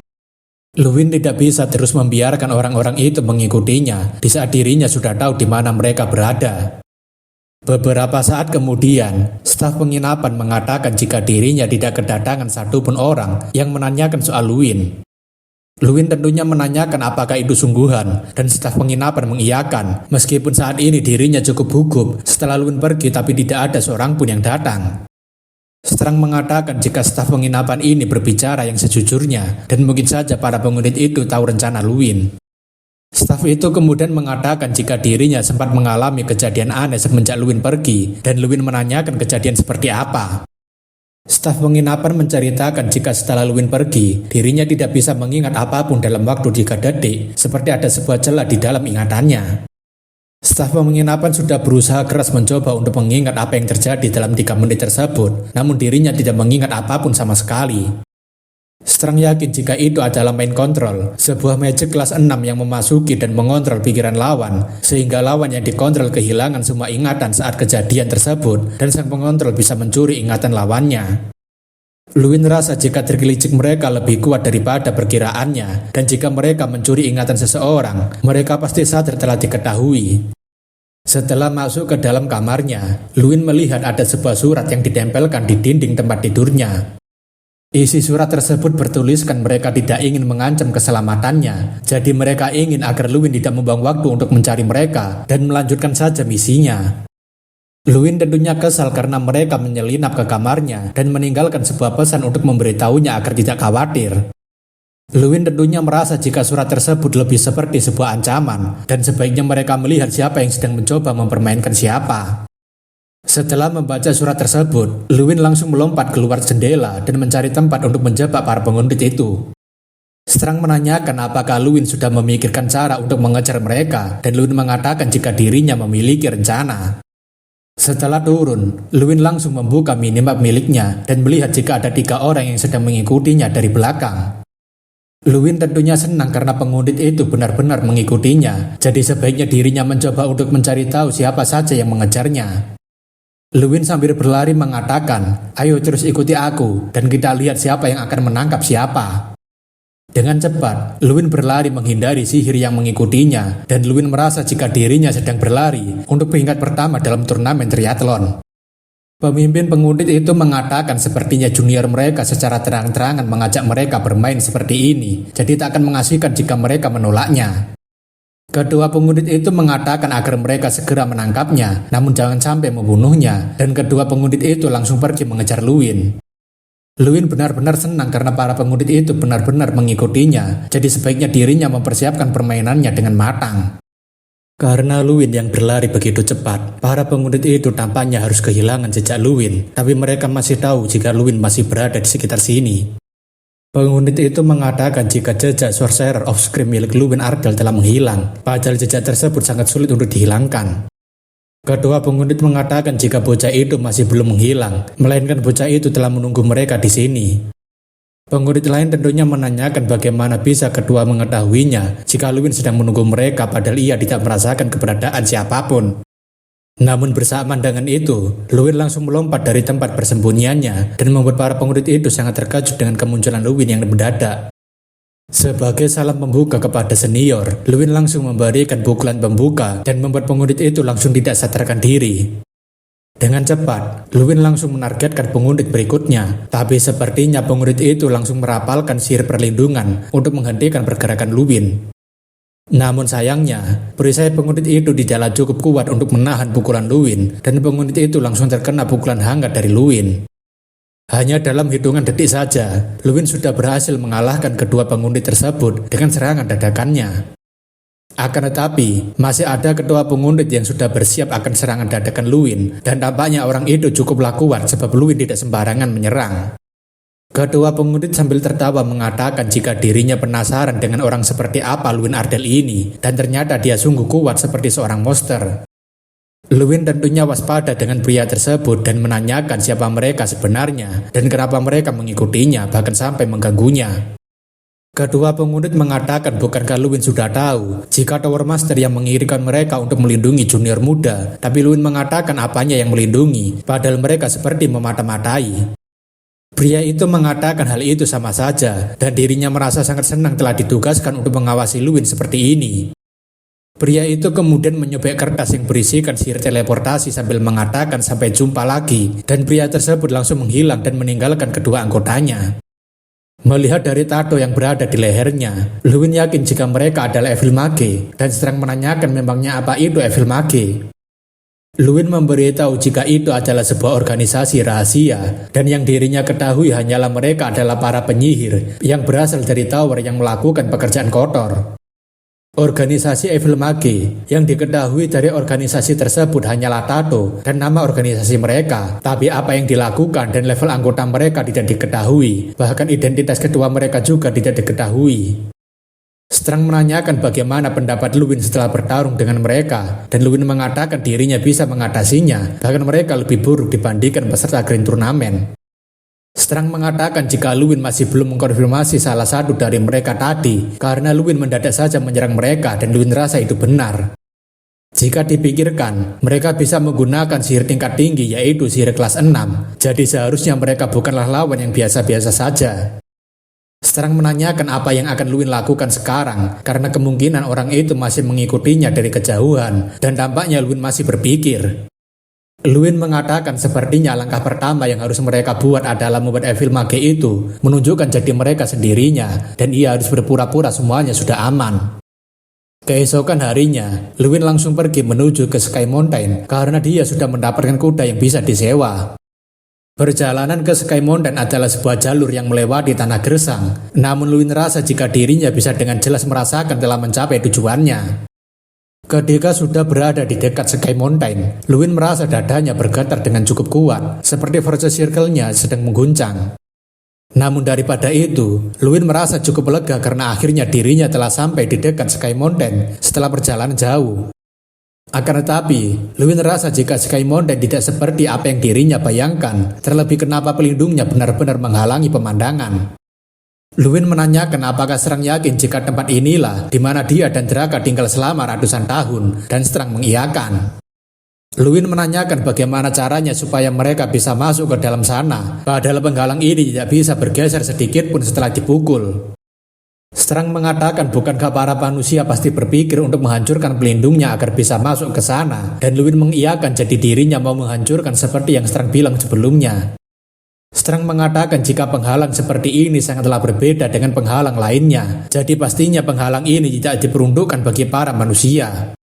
Strang mengatakan penghalang tersebut memang tidak bisa dihancurkan oleh kekuatan manusia, tapi bagaimana jika penghalang tersebut hanya membiarkan para ogre untuk memasukinya? Luin menanyakan apakah akan baik-baik saja memanggil ogre yang ada di dalam sana untuk meminta membuka penghalangnya seperti meminta tolong pada teman. Strang mengatakan jika dirinya mulai berpikir dengan jernih kali ini, jadi dirinya bisa menebak metode yang harus digunakan. Luin menanyakan bukankah orang-orang bilang jika semua ogre yang berada di Sky Mountain sudah mati, dan Strang mengatakan jika itu juga adalah pemikiran para manusia. Luin tampaknya sudah mulai paham dengan maksudnya, di mana dirinya memiliki kekuatan mirip seorang ogre, dan seharusnya dirinya bisa membuat para ogre membukakan pintunya. Strang ingin Luin mengingat jika kekuatan Luin bukanlah tentang menyesuaikan diri dengan prasangka, namun sebaliknya, dialah yang menjadi inkarnasi dari Destroyer of War. Luin kemudian mencoba berbicara pada pelindung itu sambil mengatakan agar mereka mendengarkannya jika dirinya membawa taring dari mantan kepala suku mereka yaitu Kunkan. Jika mereka mendengarkannya, Luin ingin meminta tolong pada mereka agar mau membukakan pintunya untuknya karena dirinya ingin bertemu dengan mereka. Setelah mengatakan seperti itu, Luin dan Strang masih belum mendapatkan jawaban apapun dari pelindung tersebut. Tak berselang lama, pelindung itu mulai merespon Luin dan mengeluarkan sebuah cahaya ungu bersinar sambil membukakan pintu penghalang tersebut. Dari kejauhan, ketua penguntit yang mengikuti Luin sangat terkejut karena penghalang yang menutupi Sky Mountain benar-benar terbuka. Penguntit itu sambil berlari ke arah Luin mengatakan, apakah mungkin seorang pemula seperti dia berhasil mencapai sesuatu yang tidak bisa dilakukan oleh orang lain? Namun sayangnya, penguntit itu sudah terlambat masuk dan membuatnya kehilangan jejak Luin, beserta dengan kesempatannya untuk melihat apa yang berada di dalam Sky Mountain. Namun bersamaan dengan itu, tampaknya Luin langsung menghampiri si penguntit itu dan memberikan pukulan sambutan. Sambil memukulnya dengan keras, Luin mengatakan rasakan ini, dan itu membuat penguntit tidak bisa menghindari serangan telak Luin. Luin berteriak jika dirinya tidak akan membiarkan penguntit kabur darinya lagi, seperti yang terakhir kali, dan Luin langsung mengeluarkan sihir gempa bumi untuk menghancurkan tanahnya. Penguntit itu tampaknya hampir saja tidak sadarkan diri setelah terkena pukulan Luin, ditambah juga sekarang dia harus terkena sihirnya. Dengan cepat, Luin langsung menggunakan sihir pohon beku untuk mengikat penguntit itu agar dia tidak bisa melarikan diri lagi. Ngomong-ngomong, kok Luin udah bisa gunain sihir kayak beginian ya?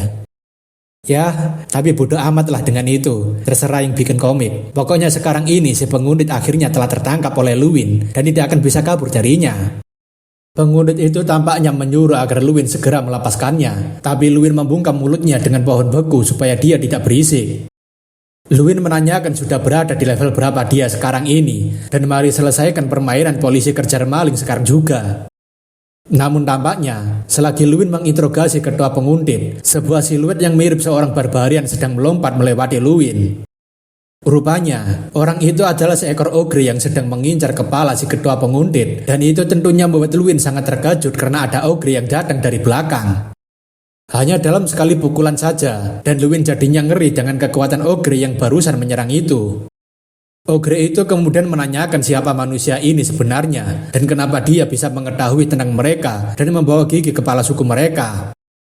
Strang mengatakan agar Luin mengingat satu hal ini, jika para makhluk seperti ogre memiliki pemikiran seperti binatang buas, jadi harusnya Luin sudah paham apa yang seharusnya dia lakukan. Setelah itu, Luin akhirnya berhasil masuk ke dalam pelindung Sky Mountain, dan segera setelah dirinya masuk, Luin berpikir jika dirinya akan tiba di dunia yang berbeda. Tampaknya, para ogre lainnya juga cukup tertarik pada Luin karena ada seorang manusia yang berhasil masuk kemari, terlebih Luin memiliki bau yang mirip seperti mereka. Strang juga memberitahu meskipun ogre tampaknya terlihat cukup ramah, tapi Luin tetap harus berhati-hati karena moralitas manusia tidak bekerja pada mereka.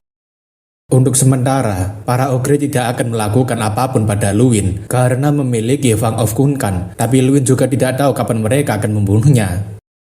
Terlepas dari itu, Luin berpikir untuk selalu bersiap akan situasi yang akan dirinya alami, sebab lingkungan ogre sangatlah berbeda dengan lingkungan manusia. Setelah beberapa saat, ogre itu mengatakan jika mereka sudah sampai di puncak Sky Mountain, tempat di mana para ogre sekarang tinggal. Luwin menanyakan apakah benar ini adalah puncaknya Sky Mountain, karena sepertinya masih ada satu puncak lagi yang belum mereka lihat. Namun bersamaan dengan itu, Luwin cukup terkejut dengan hentakan kaki seorang raksasa yang datang mendekat padanya.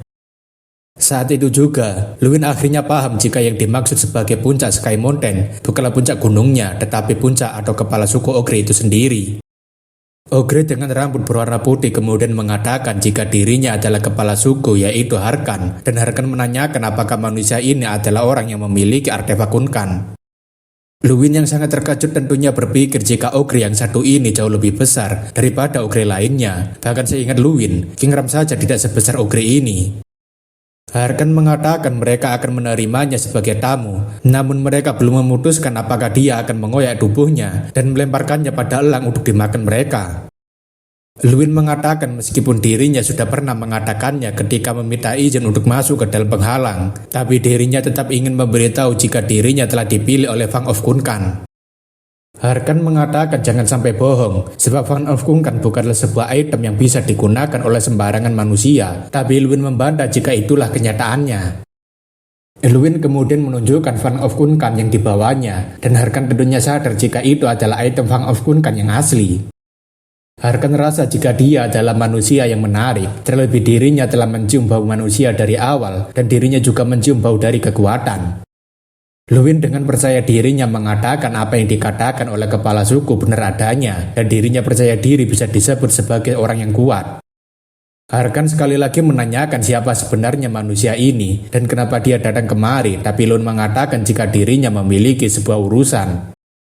Strang memberitahu Luwin untuk memperkenalkan dirinya dengan orang-orang yang dirinya temui, terlebih tunjukkan bahwa Luwin adalah inkarnasi dari Draka.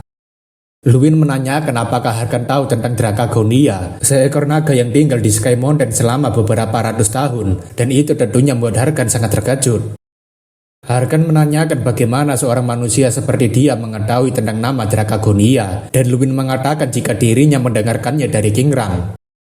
Mendengarkan nama King Ram, Harkan tentunya semakin terkejut dan dia menanyakan apakah King Ram masih hidup dan baik-baik saja.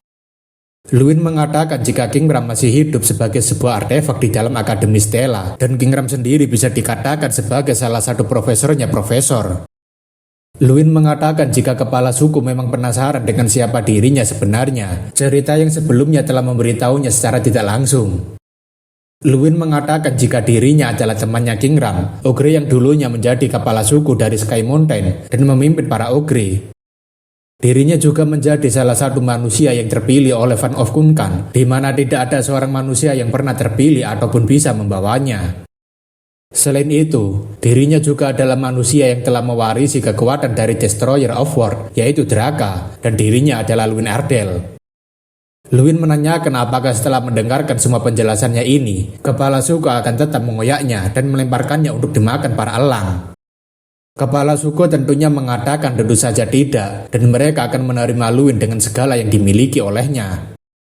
Beberapa saat kemudian, Luwin sangat terkejut karena kepala suku baru saja mengatakan telah menerimanya, tapi kenapa situasinya malah seperti ini? Bukan tanpa sebab, alasan kenapa Luwin sangat terkejut saat ini adalah karena dirinya sekarang digerumuni oleh para ogre untuk melakukan sebuah pertarungan. Strang memberitahu jika para ogre memiliki sebuah upacara peralihan, bahkan saat mereka menerima yang lainnya sebagai bagian dari mereka. Jika Luwin ingin diterima oleh para ogre, dia harus membuktikan nilainya. Bahkan Draka sendiri juga melakukan ini saat dia tiba pertama kali. Strang mengatakan agar Luwin tidak perlu khawatir soal upacara pengakuan ini, sebab Luwin hanya perlu melakukan panco dengan satu ogre yang telah ditentukan. Ogre itu memperkenalkan dirinya sebagai anak dari Omerukan, yaitu Omerus, dan dirinya akan dengan senang hati akan melawan manusia yang berani untuk menantang mereka. Luwin tentunya berpikir sepertinya ada yang tidak beres, karena seorang manusia seperti dirinya harus melawan raksasa seperti ogre yang satu ini. Para ogre yang menonton tentunya berteriak dengan keras dan penuh semangat, sambil mengatakan agar Omerus segera menghabisi manusia itu tanpa adanya perlawanan. Luwin menanyakan pada Strang, semisal dirinya kalah, apakah mereka akan tetap melemparkannya menjadi makanan elang, tapi Strang mengatakan ia tidak begitu yakin. Luwin sadar memang benar bahwa tubuh ogre raksasa satu ini sangat mengintimidasi, tapi tidak berarti dirinya akan melakukannya secara sembarangan. Sebuah pertandingan antara manusia biasa dan seekor ogre memang terdengar sangat konyol, tapi dirinya juga memiliki kekuatan yang luar biasa karena artefak Draka. Terlebih lagi, semenjak dirinya memiliki Fang of Kunkan bersamanya, Luwin bisa memiliki kekuatan berlipat ganda sebanyak 1000 poin. Saat ini, strength milik Luwin adalah 3520 poin, dan untuk melawan seekor ogre dalam adu panco, seharusnya dirinya masih memiliki kemungkinan untuk menang. Omerus mengatakan meskipun dia seorang manusia, tetapi dirinya tidak akan meremehkannya, sebab dirinya merasa jika dia bukanlah manusia sembarangan. Luwin dengan percaya diri mengatakan agar Omerus mencoba untuk langsung membunuhnya dalam sekali serangan, dan untuk selamanya. Ogre wasit kemudian menyuruh agar kedua peserta untuk bersiap, dan dia juga memberitahu jika pertandingan ini hanya dilakukan satu kali. Karena kedua peserta sudah bersiap dan mengisi posisinya masing-masing, ogre wasit langsung memulai pertandingannya. Saat itu juga, Luwin sekuat tenaga mengeluarkan seluruh kekuatannya hingga membuat baju lengannya menjadi robek, dan itu membuat Omerus jadinya sangat terkejut. Adu panco tersebut tampaknya sangat seru karena para penonton semuanya bersorak ketika Luwin dan Omerus saling beradu kekuatan. Luwin tampaknya sudah tidak memiliki kekuatan tambahan apapun, namun dirinya hampir tidak bisa menggerakkan tangannya Omerus. Akan tetapi, ini adalah percobaan terakhirnya sebelum dikalahkan, dan Luwin langsung mengeluarkan Ogre Fury.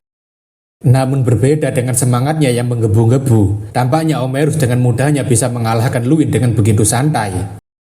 Luwin langsung terdiam tanpa bisa berbicara apapun, sebab dirinya dikalahkan dengan begitu mudahnya setelah mengeluarkan seluruh kekuatannya. Wasit tentunya mengumumkan jika pertandingan adu panco dimenangkan oleh Omerus, dan semua penonton juga langsung bersorak dengan penuh semangat. Luwin tentunya cukup sedih karena kalah meskipun dirinya sudah berusaha semampunya, namun ternyata selisih kekuatan mereka masih sangat berbeda. Namun selagi Luwin melamun apakah dirinya akan dijadikan makanan elang, Omerus kemudian mengajak Luwin untuk segera bangun. Omerus mengatakan jika dia adalah manusia yang telah bertahan selama ini, bahkan ketika melawan warrior terkuat Sky Mountain, jadi dia adalah seorang manusia yang luar biasa.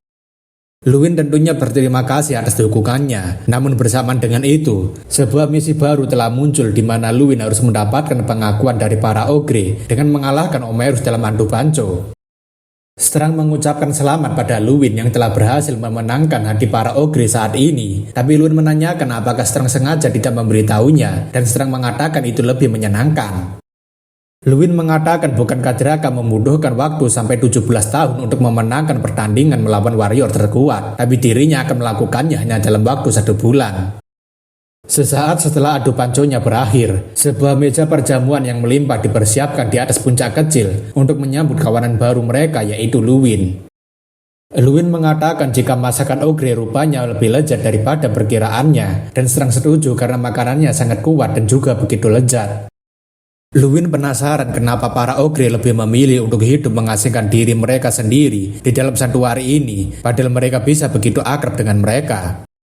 Melihat bagaimana para ogre begitu akrab satu sama lain, membuat Luwin merasa jika dirinya akan bertemu sesuatu yang lebih penting daripada sebuah misi di tempat ini.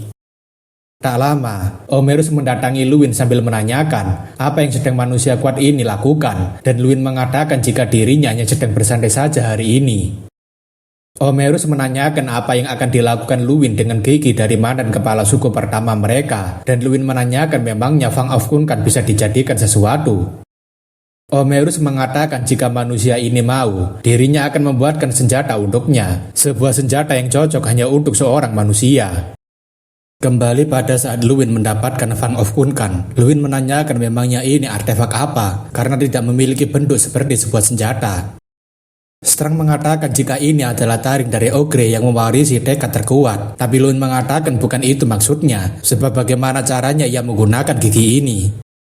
Luwin mengatakan jika Staff of Algol dan Scales of Mercy kegunaannya sudah sangat jelas, di mana tongkat untuk penyihir dan armor untuk seorang kesatria. Luwin menanyakan apakah itu artinya dirinya harus membuat gigi ini seperti sebuah gada dan menjadikannya senjata resminya. Strang mengatakan untuk saat ini bawa saja dan pikirkan itu nanti saja, karena meningkatkan kekuatannya saja untuk saat ini sudah menjadi keuntungannya sendiri. Kembali ke waktu sekarang, di mana Omerus menanyakan apakah Luwin bisa menyerahkan artefak Kunkan untuknya dan dirinya akan membuatkannya senjata yang cocok untuknya. Luwin berpikir jika ini adalah sebuah keuntungan yang tidak terduga, sebab dirinya membawa gigi ini kemari dalam kondisi tidak tahu harus diapakan artefak Kunkan ini. Omerus memberitahu jika taring kepala suku sangatlah berat dan keras, jadi tidak sembarangan orang bisa menempahnya, tapi itu tidak mustahil dengan Iron Handler seperti dirinya. Luwin menanyakan apa maksudnya Iron Handle, dan Omerus memberitahu jika manusia menyebutnya sebagai pandai besi yang mengurusi soal persenjataan.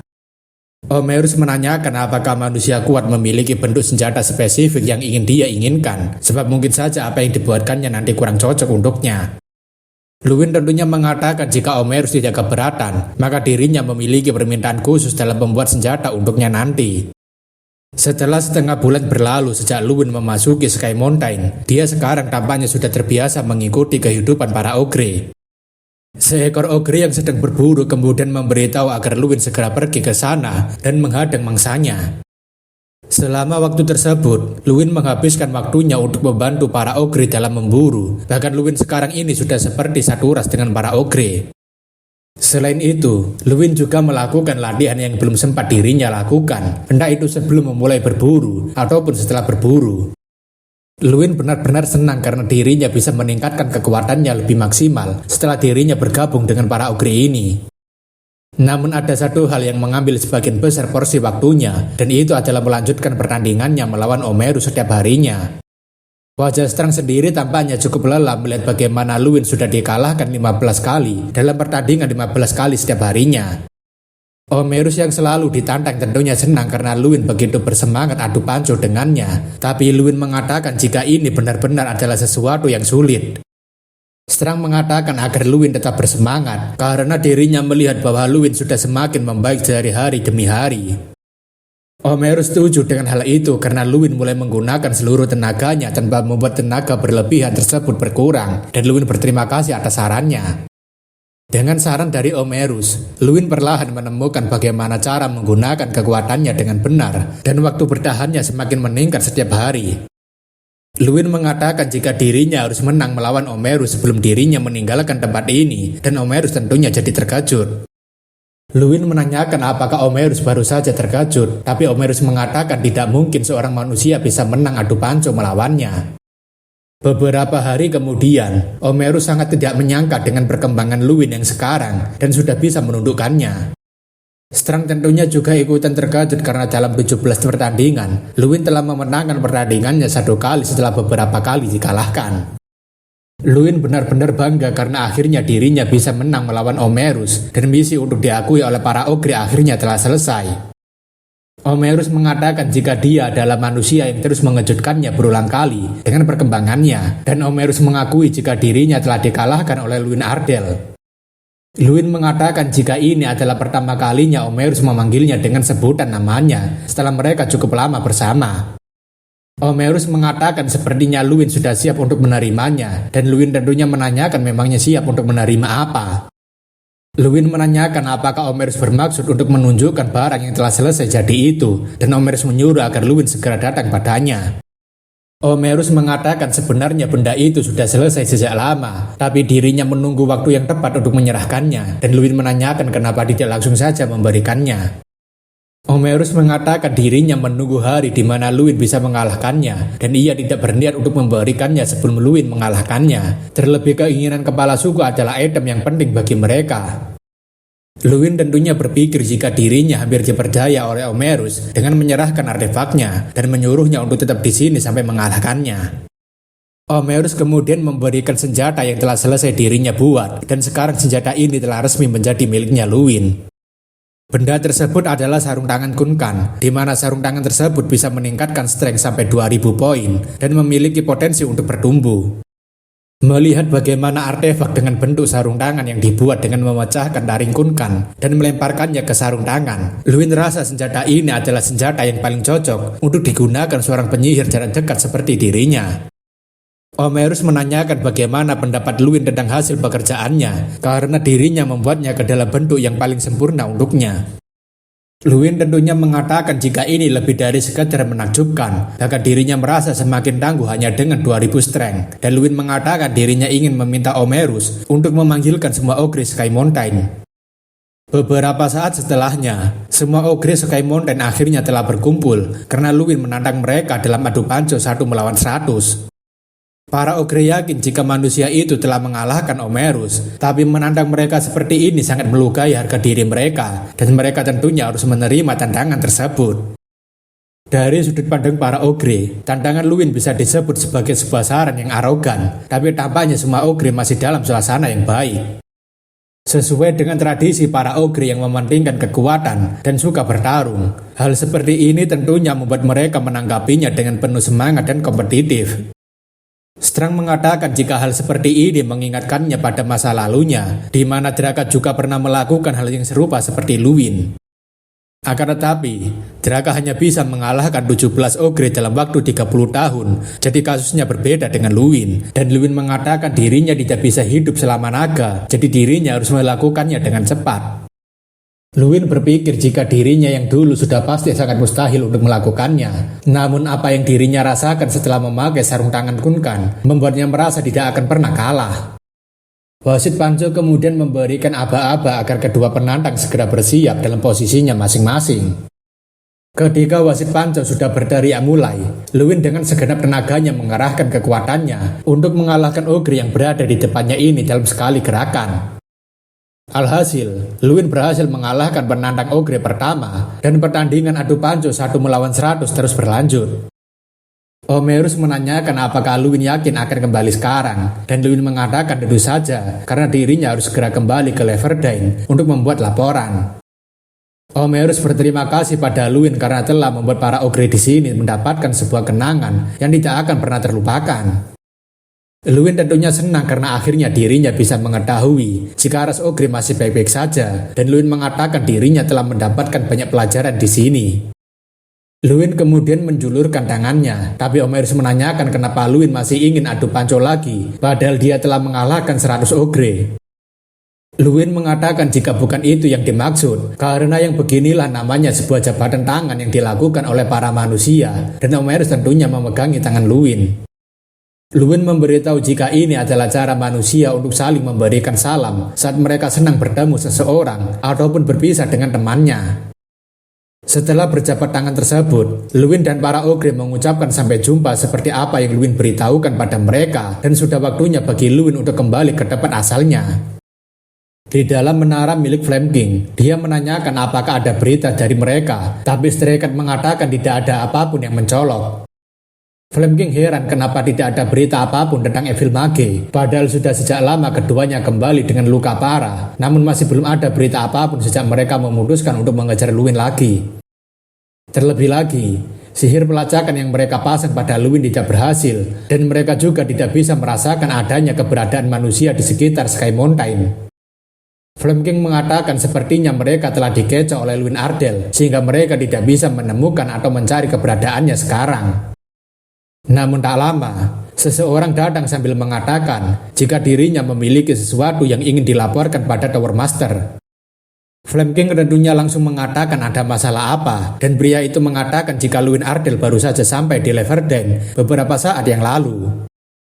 Flame King tentunya jadi kesal karena mata-mata yang dirinya kirim malah tidak kembali melapor, dan hanya Luwin seorang yang kembali dari Sky Mountain tersebut.